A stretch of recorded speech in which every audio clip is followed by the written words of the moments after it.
Hey everyone, welcome back to my channel. I'm Megan and this is Rogers Reads. Today I wanted to share some book recommendations if you are interested in participating in Read Soul Lit, hashtag Read Soul Lit, next month, which is, I believe, hosted by Brown Girl Reading.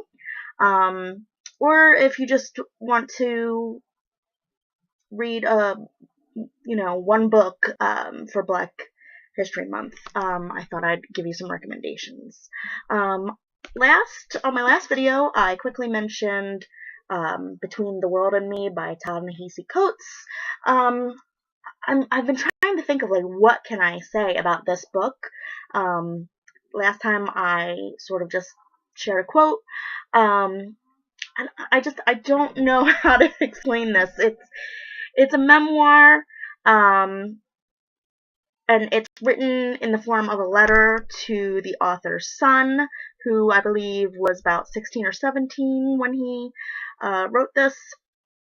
And he talks about his childhood, his formative years, going to Howard University, what that was like for him.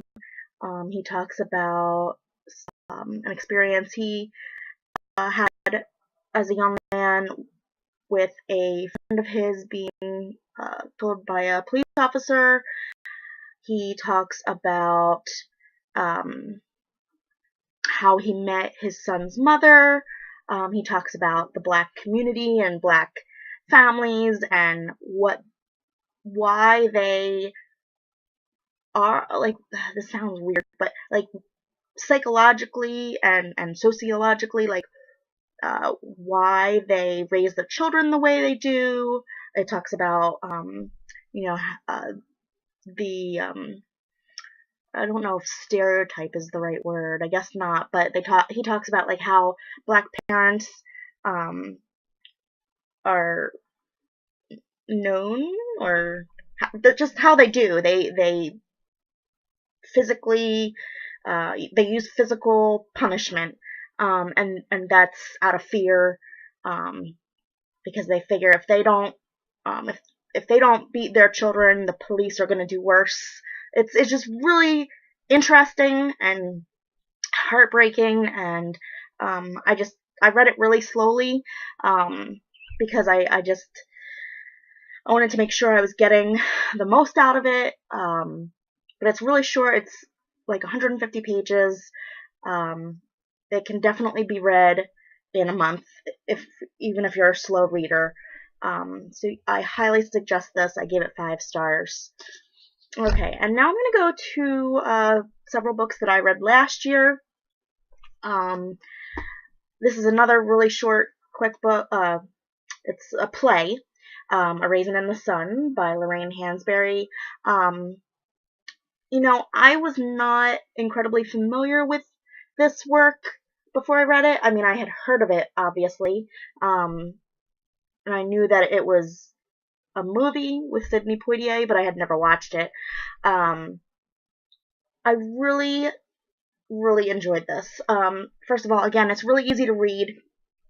Not only is it short, but I just thought that even if you're not used to reading plays, or even if you feel like reading a play is difficult because of how it has the names and just their what they say. It's just a different setup than reading novels. It was very easy to read. I didn't find the dialect to be off-putting or difficult at all. It takes place, I'm looking at the back, it was produced in 1959, first produced in 1959, but I think it takes place in the 40s and 50s, if I remember correctly. And it's basically about an African American family that lives in the projects, or a poor Black area, and their desire to get out of there, and their attempt to get out of there, and how that was potentially thwarted by racism and um, just the, like, I guess, redlining and that sort of thing. It seemed so apt even for today. This kind of thing still happens. It didn't feel at all like a book or a play that was dated, or like, oh gosh, this happened in the 50s, but this doesn't happen anymore. It didn't feel like that at all. I can't remember all the characters' names, so I apologize, but I really, really loved the character of the sister.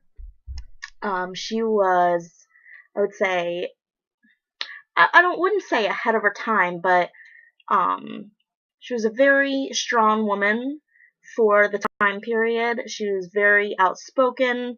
I loved how she was even questioning the religious and spiritual beliefs of her family. That was something I relate to. Yeah, I really enjoyed it. It's quick and easy to read, and I think that you can get a lot out of it, even if you're like not really familiar with race issues. This is a good place to start.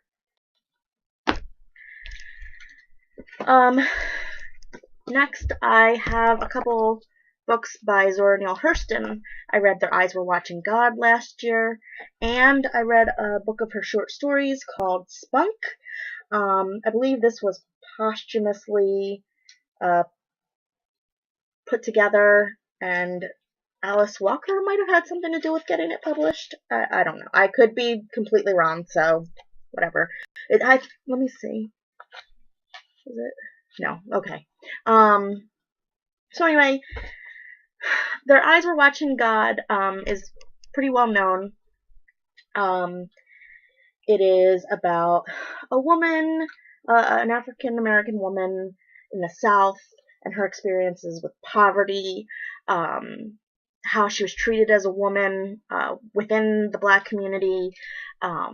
She was married multiple times. It's about the relationships and why they did or didn't work out, and how she just kept on going. The dialect took a little bit to get used to, but it wasn't too terrible. I would say within like 100 pages, I would say I was feeling more comfortable with reading the dialect, and her writing is just beautiful. Just the way she puts words together is, it just paints such a beautiful picture. I would say I had a little trouble, like, fully understanding and relating. I felt like I should be getting more out of this, but I think that's just a me thing. I sometimes can have a harder time with fiction, like historical fiction, and especially, I mean, it's African American history, and that's not my experience, so not being able to fully relate is probably part of the point. But I think it's definitely worth reading, and I believe I gave it 4 stars. And the short stories, I think there were maybe a couple that I didn't really love. I think I wrote my star ratings down for most of these, if I can find them. Probably just... Okay, well, I thought I did. But anyway, I probably did it somewhere else, in some notebook somewhere that I don't know where it is. But, again, I would say most of these stories, there's only like 8 stories. 1, 2, 3, 4, 5, 6, 7, 8. Okay, 10. And I'd say like the first 8 of them I loved, and then the last 2 I had a little difficulty with. But I believe the last 2 were in a different were like Harlem slang, and there's like a huge glossary at the end, and like that slang is like completely different than the other, Southern, African American vernacular. So I think it was probably just something where if I read it a couple more times, it would help out a lot. So yeah, I recommend those. I think I gave the short stories 3.5 stars. I also last year read The Underground Railroad by Colson Whitehead. I loved this. I believe I gave it 5 stars, maybe 4.5. I don't know if there's anyone in the world that is not at least familiar with the story, the plot line, but the main character, Cora, is a slave on a cotton plantation and in Georgia, and this is about growing up there after her mother attempted to escape and she never came back. So she does and Cora she never came back for her daughter. She never sent for her daughter. So Cora has sort of raised herself, slash been raised by the other slaves on the plantation, and this is about her attempted escape as an adult or as a near adult, and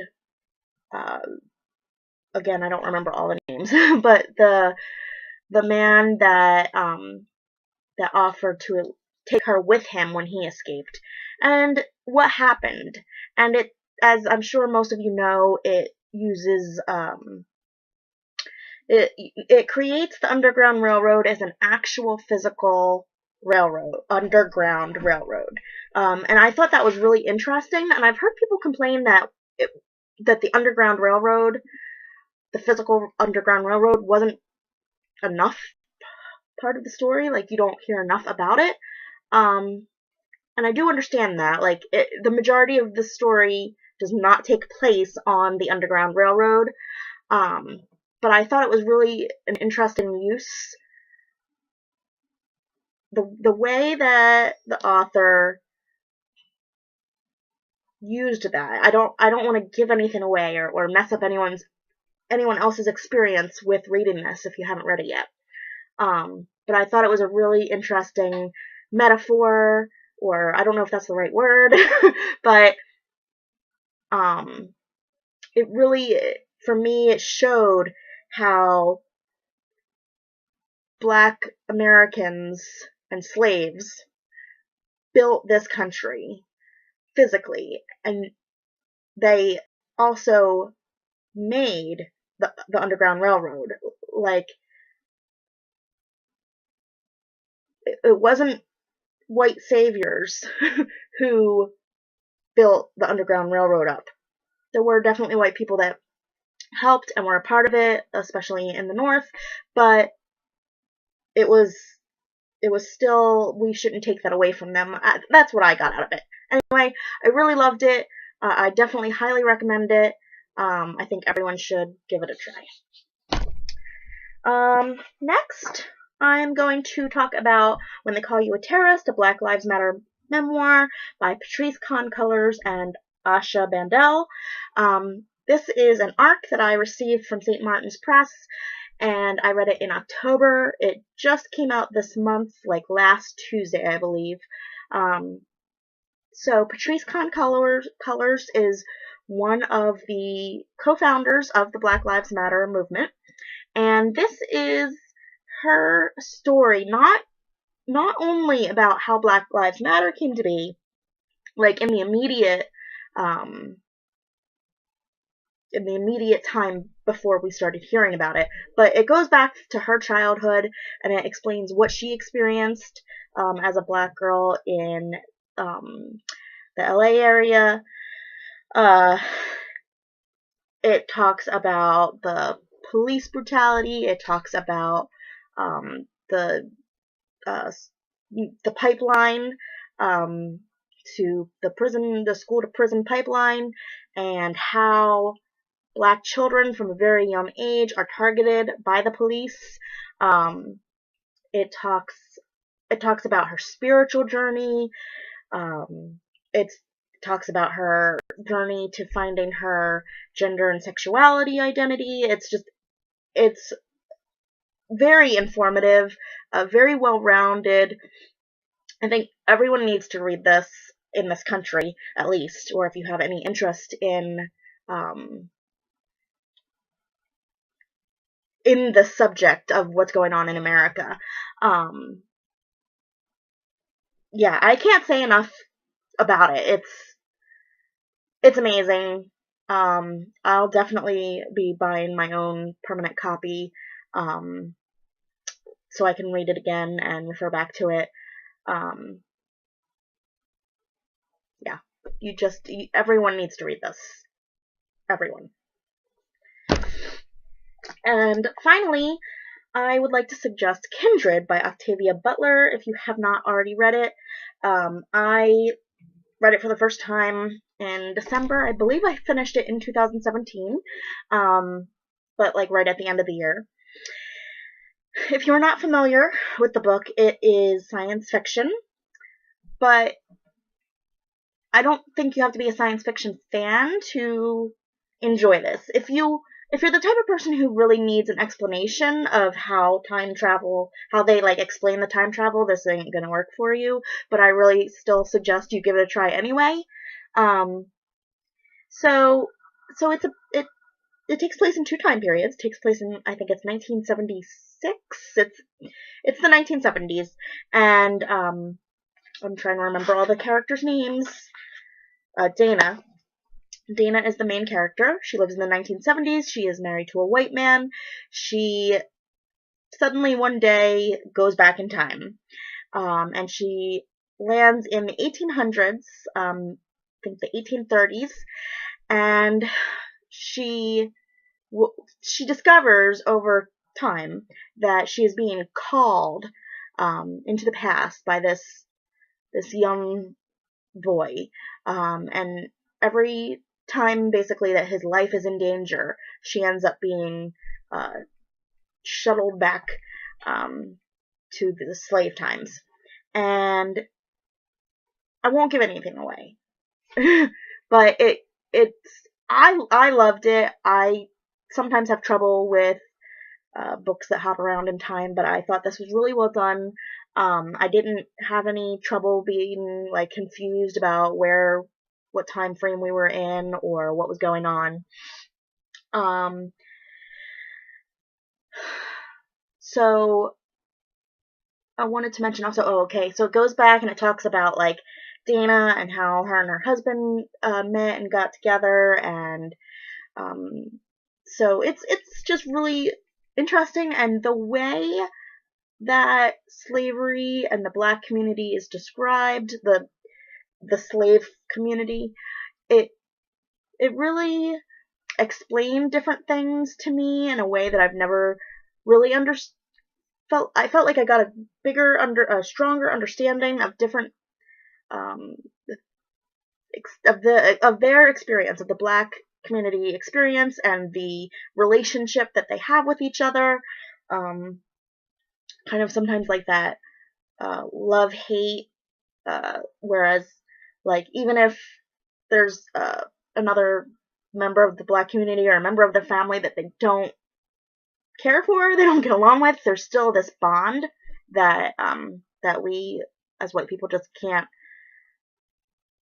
It's just different. It's their relationship with each other, and their common experiences and their common history. I don't really know how to put this all together, but I definitely felt that this was a very important read for me, and I'm really glad that I read it. But like I said, it doesn't ever explain like how this time travel scientifically happened. There's a little bit of like a why, I guess, but not really a how. You kind of have to suspend your need for that to read this. I know some people have a hard time with that, but I loved it, and I definitely think it's worth it. So I have talked for almost 20 minutes, and if you have watched this whole thing, thank you so much. I hope you enjoyed it. I like making videos where I just feel like we're chatting. I'm not good at like planning or making myself a script or anything like that. So, you know, sorry for any ums or uhs or pauses, but that's just how I am and how I like to make my videos. If you're new here, thank you for being here, and if you haven't subscribed yet, I would love for you to subscribe so we can chat in the future. And if you've read any of these books, or if you want to check out any of these books now, tell me below in the comments, or just say hi, because I like saying hi to everybody. Have a good day.